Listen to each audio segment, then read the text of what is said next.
Doctor Baba Saheb Ambedkar open university.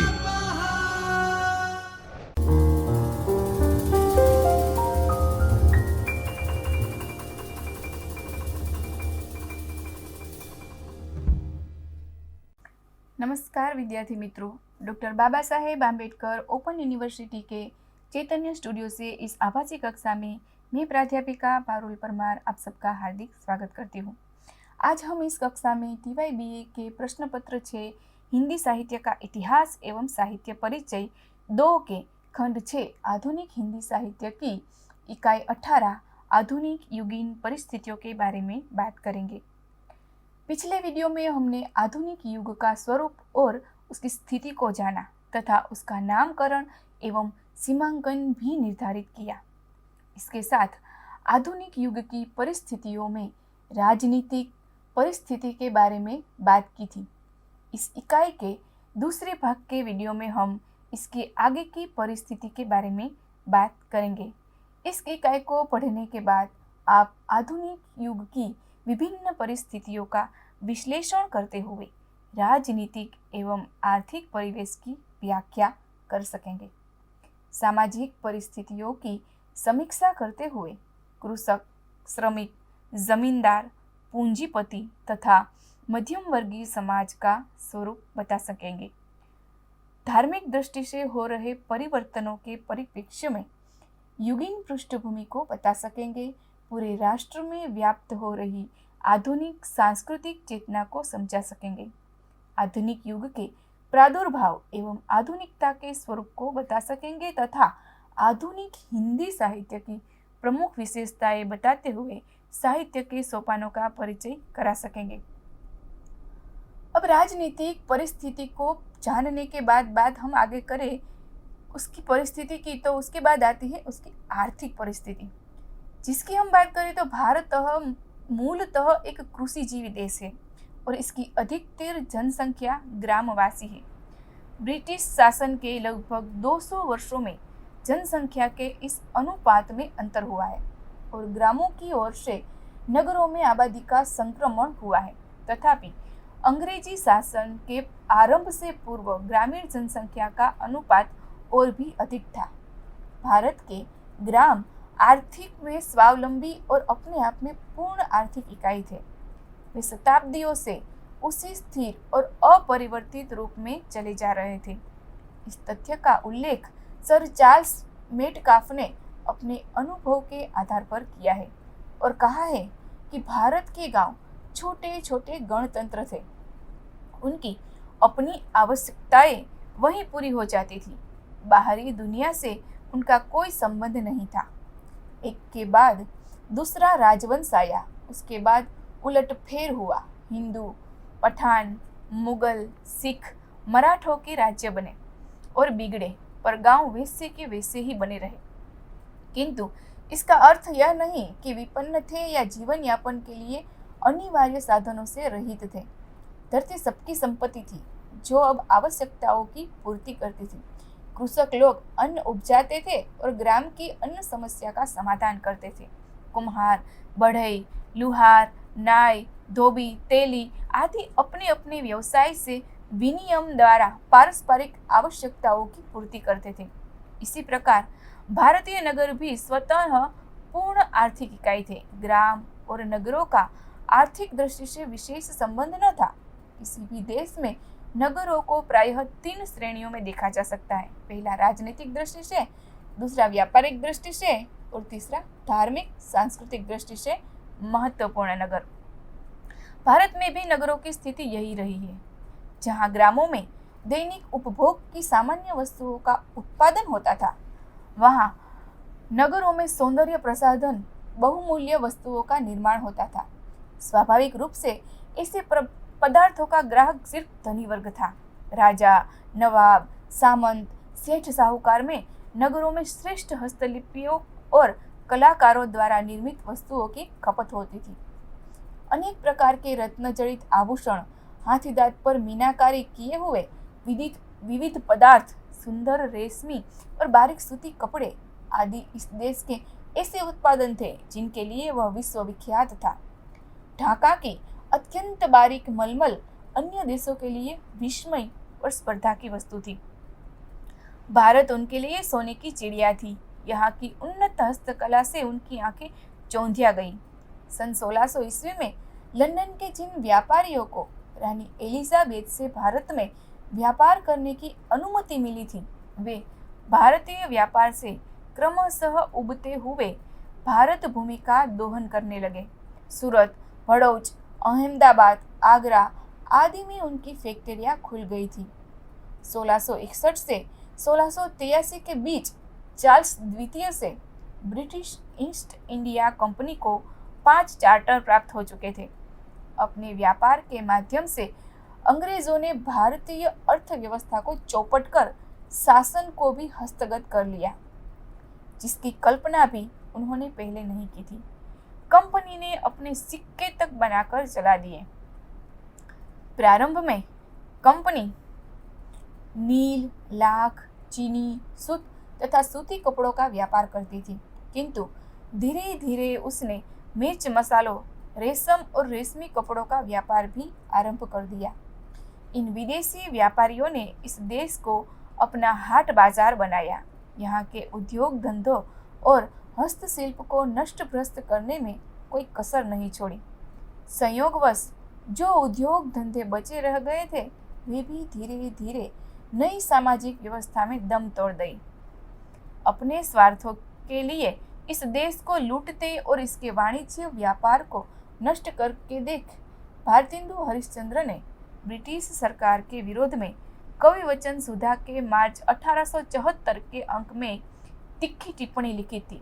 1884 ईस्वी में उनकी नवोदिता हरिश्चंद्र चंद्रिका में नए जमाने की मुकरी में अंग्रेजों की कूटनीति और शोषण को लक्ष्य करके कहा गया है कि भीतर ही भीतर सारा रस चूस जाता है, हंस हंस कर ही तन मन धन चुरा लेता है, ऊपर से प्रकट बातों में बहुत तेज चतुर है।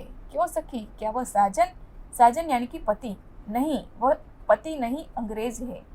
भारतीय मनुष्यों और राजनीतिज्ञों को ब्रिटिश शासन काल में हो रही इस देश की आर्थिक अवनीति, स्थानीय उद्योग धंधों के नाश और अपने कला कौशल्य के द्वारा बड़ा क्लेश होता था। वे साहित्य आदि के माध्यम से उसे व्यक्त करते थे। भारतेंदु और उनके समकालीन लेखकों ने अनेक इस विदेशी आर्थिक शोषणकारों के असह्य भार, जनता की समस्याओं की घोर उपेक्षा में पड़ने वाले अकालों और फिर महामारियों आदि का उल्लेख किया है। भारतेंदु हरिश्चंद्र के नाटक भारत दुर्दशा में ब्रिटिश शासन में भौतिक सुविधाओं जैसे रेल, डाक, तार, सड़क आदि को सुख साज बनाते हुए भी उनके आर्थिक शोषण, टैक्स पीड़न आदि का मार्मिक उल्लेख है। ईस्ट इंडिया कंपनी की व्यापार नीति केवल अपने आर्थिक लाभ की दृष्टि से प्रवर्तित थी। 17वीं शताब्दी के अंतिम और 18वीं शताब्दी के प्रथम चरण में स्वयं मूल इंग्लैंड के स्थानीय व्यापारियों ने कंपनी की व्यापार नीति से होने वाली हानि पर घोर आपत्ति की थी। भारत में निर्मित वस्तुएं इतनी लोकप्रिय थी कि उनके अनुपात में इंग्लैंड में बनी वस्तुएं कठिनाई से बिकती थी। शोषण और दमन के बावजूद 1800 ईस्वी तक भी भारतीय उद्योग धंधे काफी उन्नत थे, किंतु कंपनी लोभवश भारतीय व्यापार में निरंतर हस्तक्षेप करती जा रही थी। 1772 में ही विलियम वॉट्स ने लिखा था कि कंपनी के अंग्रेज व्यापारी अपने निश्चित किए हुए मूल्य का कारीगरों को अपना सामान बेचने पर विवश करते थे। कंपनी के गुमास्ते जिस पत्र पर चाहते हैं कारीगरों के हस्ताक्षर करा लेते हैं। फलस्वरूप भारतीय कारीगर अपने उद्योग धंधे छोड़ बैठे।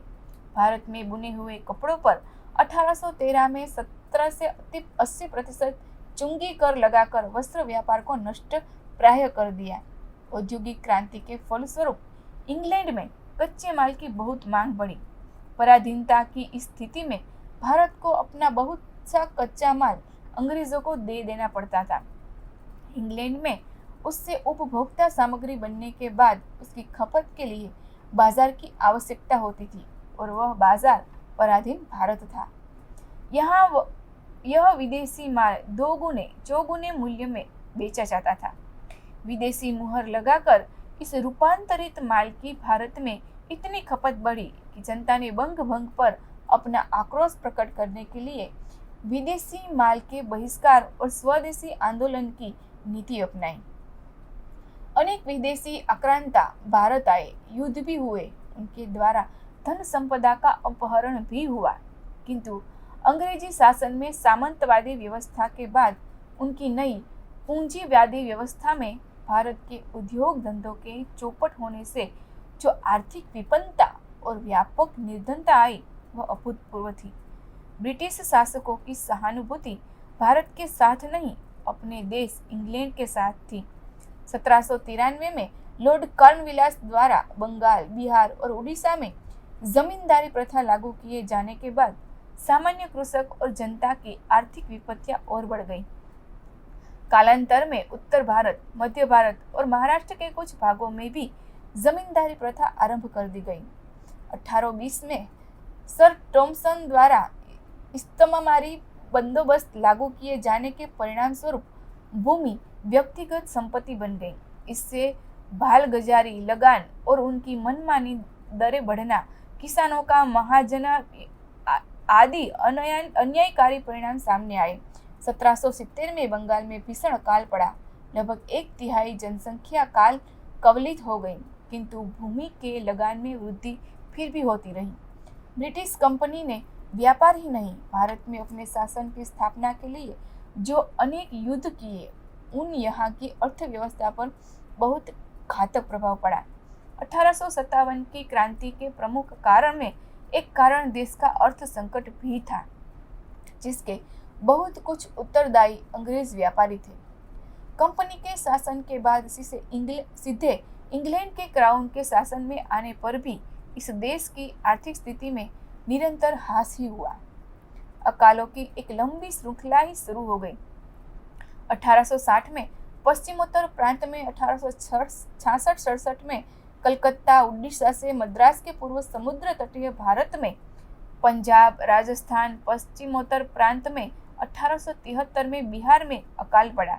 1876-78 में प्राय सभी प्रदेश अकाल की छाया में रहे और पश्चिमोत्तर प्रांत, पंजाब, अवध, बिहार, बरार, मद्रास और बंबई अकाल की विभीषा से गुजरे।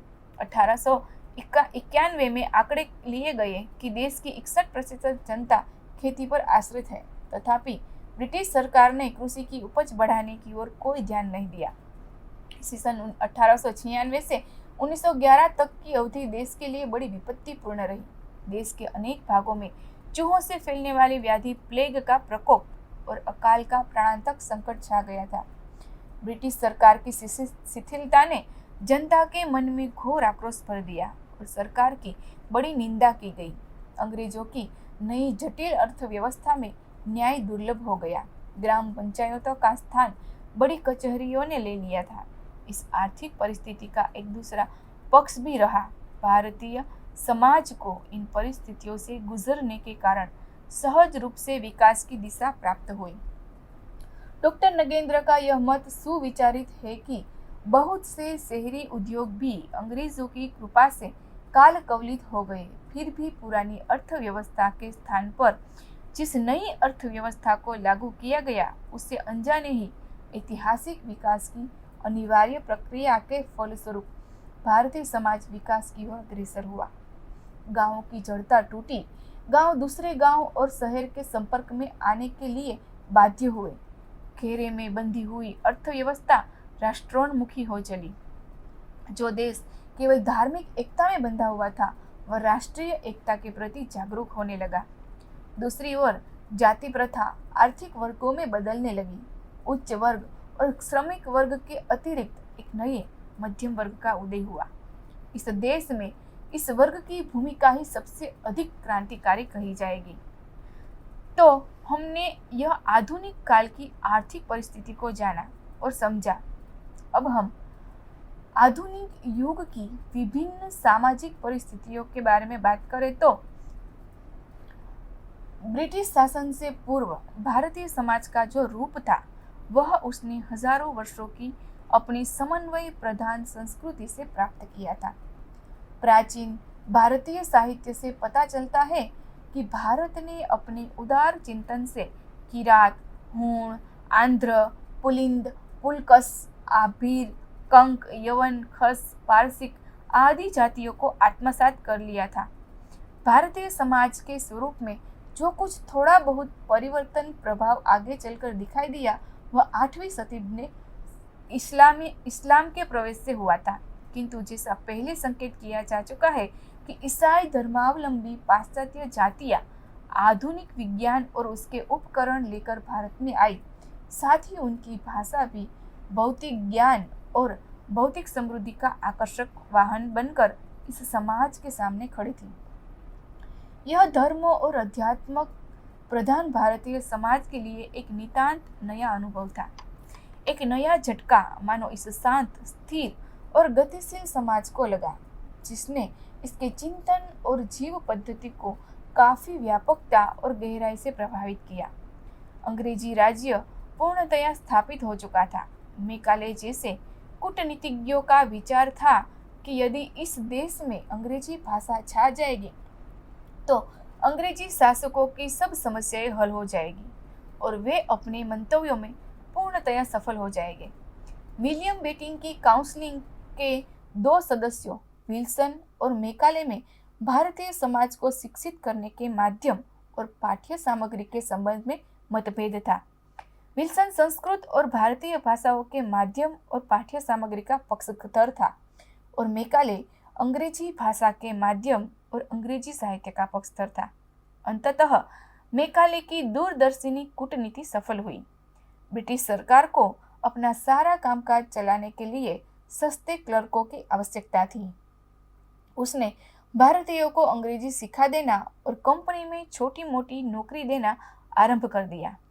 अंग्रेजों की इस शिक्षा नीति का उद्देश्य यह भी था कि अंग्रेजी शिक्षा से भारतीय जनता अंग्रेजी वस्तुओं का प्रयोग करने की अभ्यस्त हो जाएगी, जिससे अंग्रेजी माल इस देश में अधिक खपने लगेगा। अंग्रेज अपने इस उद्देश्य में पूर्णतः सफल हुए। 1873 के एक्ट के अनुसार ब्रिटेन की सरकार ने ईस्ट इंडिया कंपनी को 1 लाख रुपया वार्षिक भारतीय जनता में शिक्षा और विज्ञान के प्रसार के लिए व्यय करने का आदेश दिया। अंग्रेजों ने यह नीति अपने स्वार्थों की पूर्ति के लिए अपनाई थी, किंतु इस पाश्चात्य शिक्षा से अनेक भारतीय मनुष्यों में उल्टे अपने प्राचीन पौरसत्य ज्ञान, विज्ञान, साहित्य, संस्कृति और आध्यात्म दर्शन के प्रति आदर और राष्ट्र प्रेम की भावना जागृत हुई। अनेक पाश्चात्य विद्वान भारतीय सभ्यता, संस्कृति, ज्ञान, विज्ञान और दर्शन की श्रेष्ठता का लोहा पहले ही मान चुके थे। भारतीयों को Max Muller, sir Williams Jones, Monier Williams जैसे ज्ञान पिपासु पाश्चात्य विद्वानों की कृतियों के अध्ययन से भी अपनी राष्ट्रीय महत्ता का भान हुआ। अंग्रेज व्यापारियों तक में कुछ ऐसे व्यक्ति थे जिन्होंने भारतीय भाषाओं, साहित्य, दर्शन, कलाओं आदि में गहरी रुचि ली और उनका अच्छा अध्ययन किया। एक निष्पक्ष अंग्रेज विद्वान जेम्स जीन्स का मत इस संबंध में उल्लेखनीय है। वे कहते हैं कि जब हमारे पूर्वज पशुओं का शिकार और एक दूसरे की हत्या करते रहते थे, तब भारत में परिपक्व दर्शन ग्रंथ रचे जा चुके थे। कला, कविता, साहित्य सभी दिशाओं में वह इंग्लैंड से आगे था। जॉन मार्शल ने बहुत पहले भारतीय संस्कृति और भाषा पर notes and observation on east India नामक महत्वपूर्ण ग्रंथ लिखा था। हिस्टिंग्स के समय काशी में संस्कृत कॉलेज की स्थापना हुई। कलकत्ता में रॉयल एशियाटिक सोसाइटी की स्थापना से विलियम्स जोन्स ने भारतीयता के समग्र पक्ष को उजागर करने का महत्वपूर्ण कार्य किया। उन्होंने कालिदास के अभिज्ञान शाकुंतलम और जयदेव के गीत गोविंद का अंग्रेजी में अनुवाद कर पाश्चात्य जगत से भारतीय प्रतिभा का परिचय कराया। 1800 ईस्वी में कलकत्ता में फोर्ट विलियम कॉलेज की स्थापना से हिंदी के व्यापक प्रचार का कार्य संपन्न हुआ। अनेक अंग्रेज विधा प्रेमियों ने हिंदी सीखी। विलियम कैरे आदि ईसाई धर्म प्रचारकों ने हिंदी आदि भारतीय भाषाओं में बाइबल का अनुवाद किया। इससे हिंदी की नई गद्य शैली का विकास हुआ। 1817 ईस्वी में कलकत्ता बुक सोसाइटी की स्थापना हुई, जिसके द्वारा संस्कृत तथा देसी भाषाओं की पुस्तकें प्रकाशित होती थी। 1838 ईस्वी में रोजेन के संपादन में ऋग्वेद के 8 भाग प्रकाशित हुए। ऋग्वेद का वैदिक इतिहास और मैक्स मुलर के ऋग्वेद पर 6 विशाल ग्रंथ प्रकाशित हुए। मैक्स मुलर की आस्था थी कि समस्त ज्ञान का आदि स्रोत भारत ही है। 1857 के उपरांत प्राचीन भारतीय संस्कृति के अन्वेषण का कार्य व्यवस्थित रूप से प्रारंभ हो गया। भारतीय पुरातत्व विभाग की स्थापना के द्वारा इस दिशा में महत्वपूर्ण कार्य भी किया गया। दूसरी ओर भारतीय मनीषी आधुनिक राष्ट्रीय भावों के लिए बर्क मिल, मैकाले, लोक, हर्बर्ट स्पेंसर, मिल्टन आदि पाश्चात्य विचारकों और साहित्यकारों से प्रभावित हुए। तो हम कह सकते हैं कि सामाजिक परिस्थिति में भारत में पाश्चात्य साहित्यकारों का प्रभाव था, तो पाश्चात्य साहित्यकारों में भारत के ज्ञान को विश्व फलक पर लेने का कार्य भी किया। सामाजिक परिस्थिति को देखने के बाद अब हम बात करें धार्मिक परिस्थिति की, तो अंग्रेजी शासन का आधिपत्य भारत में हिंदू धर्म के ह्रास का कारण भी बना। तत्वज्ञान की समर्थता का भंडार माना जाने वाला वह हिंदू धर्म, जिसके आगे पूरा संसार सर झुकाता था, धीरे धीरे अपने गौरव को खोने लगा। धर्मव्रता ब्राह्मणों ने तत्वज्ञान की शिक्षा देने के स्थान पर दान लेने में ही अपने कर्तव्य की पूर्ति मान ली थी। अशिक्षित भारतीय जनता अब अंध परंपराओं के आगे नतमस्तक होने लगी थी। सती प्रथा, बाल हत्या तथा नर बलि आदि अब धर्म सम्मत हो गए थे। अंग्रेजों के साथ ईसाई मिशनरी भी भारत आए थे। अतः सनातन हिंदू धर्म, जैन धर्म, बौद्ध धर्म, इस्लाम धर्म तथा सिख संप्रदाय आदि के साथ साथ अब ईसाई धर्म के प्रचार प्रसार हेतु भी इस प्रकार के हथकंडे अपनाए जाने लगे थे। हिंदू सनातन धर्म के कर्मकांड से तंग आकर बहुत से हिंदुओं ने ईसाई धर्म अपनाना प्रारंभ कर दिया था। ईसाई मशीनरियों के धार्मिक प्रचार का लक्ष्य भी हिंदुओं और मुसलमानों ने धर्मों पर आक्रमण करके उनमें हीनता की भावना भरना था। ईसाई मशीनरियों को इसी उद्देश्य के लिए अपार धनराशि भी दी जाती थी। अंग्रेजी सरकार ऊपर से तो सभी धर्मों को समान अधिकार देने की बात करती रही, परंतु वास्तविकता यह नहीं थी। जैन तथा बौद्ध धर्म तो यूं भी अपना प्रभाव पहले ही कम कर चुके थे। धीरे धीरे आधुनिक युग में आस्तिकता का भी कम होती गई और नास्तिकता की विचारधारा फैलती गई। नीत्शे का यह वाक्य ईश्वर मर चुका है चारों तरफ प्रसार करने लगा था। धर्म के नाम पर सांप्रदायिकता धीरे धीरे व्याप्त होने लगी थी। आगे चलकर ब्रह्म समाज, प्रार्थना समाज, आर्य समाज, रामकिशन मिशन तथा थियोसॉफिकल सोसाइटी आदि की धार्मिक एवं सांस्कृतिक विचारधाराओं ने साहित्य एवं भाषा को पर्याप्त प्रभावित किया। इनके प्रभाव से ईसाई या मुसलमान बने बहुत से हिंदू धर्मावलंबी पुनः हिंदू धर्म में लौट आए। अब हिंदू धर्म की चेष्टाएं भी होने लगी थी। तांत्रिक मत की प्रबलता के लिए नरमास द्वारा हो रही देवी चंडिका, चामुंडा या काली की उपासना पर भी रोक लगी। बालकों की बलि को भी रोका गया। कन्यावध को वर्जित ठहराया गया। स्वयं हिंदू समाज भी अभी धर्मांधता के विरोध में छटपटाने लगा था। सन 1893 में रामकृष्ण परमहंस तथा उनके योग्य शिष्य स्वामी विवेकानंद विश्व धर्म संसद में भाग लेने के लिए शिकागो गए और भारतीय आध्यात्मिकता की धाक पूरे विश्व में जम गई। इस नवजात चेतना के कारण हिंदू धर्म की उन्नति और उनसे विश्व श्रेष्ठ आत्मगौरव को पुनर्जीवित करने अनेक महान व्यक्ति अपने जीवन का उत्सर्ग करने में जुट गए। अतः आधुनिक काल में जो हिंदी साहित्य लिखा गया उस पर विभिन्न धर्मों एवं संप्रदाय का प्रभाव भी काफी रहा। धर्म दर्शन तथा उनकी चेतना का प्रत्यक्ष अप्रत्यक्ष प्रभाव भारतेंदु युग से आज तक के साहित्य में देखा भी जा सकता है। तो हम देख सकते हैं कि आधुनिक युग में धार्मिक परिस्थिति में बहुत बड़ा बवंडर आया। ऐसा हम कह सकते हैं जिसके असर से कोई भी पक्ष अछूता नहीं रह सकता। तो ये थी उस समय की धार्मिक परिस्थिति। अब हम बात करें उस समय की सांस्कृतिक परिस्थिति की, तो किसी भी साहित्य और सभ्यता में सांस्कृतिक मूल्यों की अंतर चेतना को देखा जा सकता है।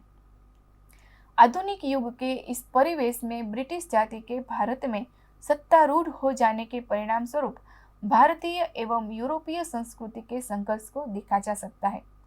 ब्रिटिश शासन की राजनीतिक, आर्थिक तथा शैक्षिक व्यवस्था का प्रभाव भारत की परिस्थिति और भावनाओं पर तो पड़ ही रहा था, भारतीय मनःस्थिति पर भी गहराता जा रहा था। आरंभ में भारतीय संस्कृति ने सर्वोपरि होने का दंभ भरते हुए इस पाश्चात्य संस्कृति के सभी पक्षों का विरोध किया, किंतु वह कारगर न हो सका। भारतीय संस्कृति की सहज प्राण शक्ति समय की अपेक्षा को पहचानते हुए स्वयं को परिवर्तित परिस्थिति के अनुकूल ढाल लिया। सामंजस्य प्रियता का परिणाम यह हुआ कि पूर्व और पश्चिम, नवीनता और प्राचीन तथा परंपरा और बौद्धिक वैचारिक आधुनिकता, ब्रह्म समाज, प्रार्थना समाज, वेद समाज, देव समाज, आर्य समाज तथा थियोसॉफिकल सोसाइटी के रूप में उभरकर सामने आने लगी।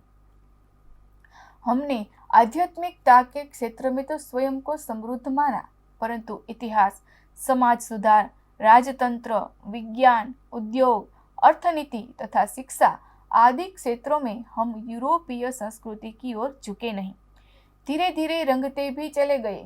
ऐतिहासिक सांस्कृतिक संघर्ष का परिणाम यह हुआ कि भारतीय सामंतीय संस्कृति समाप्त होने लगी तथा औद्योगिक पूंजीवादी व्यवस्था का सूत्रपात होता चला गया। परिणामतः राष्ट्रीयता को भी बढ़ावा मिलने लगा। श्रमिक वर्ग संगठित हो गया। राजनीति में अंग्रेजी पढ़ा लिखा मध्यम वर्गीय भारतीय भी उतर गया। अंग्रेजों का अनेक शासन का गुणगान होने लगा, परंतु अंग्रेजों की यह प्रशंसा अधिक देर न चल सकी। कांग्रेस पार्टी के सामने आते ही आंदोलनवादी नीति प्रमुख हो गई और राष्ट्रीय चेतना प्रसार पाने लगी। गांधी जी की राजनीति में आते ही सत्य और अहिंसा की संस्कृति प्रसार पाने लगे। धीरे धीरे अंतरराष्ट्रीय संबंध भी स्थापित हुए। परिणामतः विश्व वसुधैव कुटुंबकम भावना का प्रसार हुआ।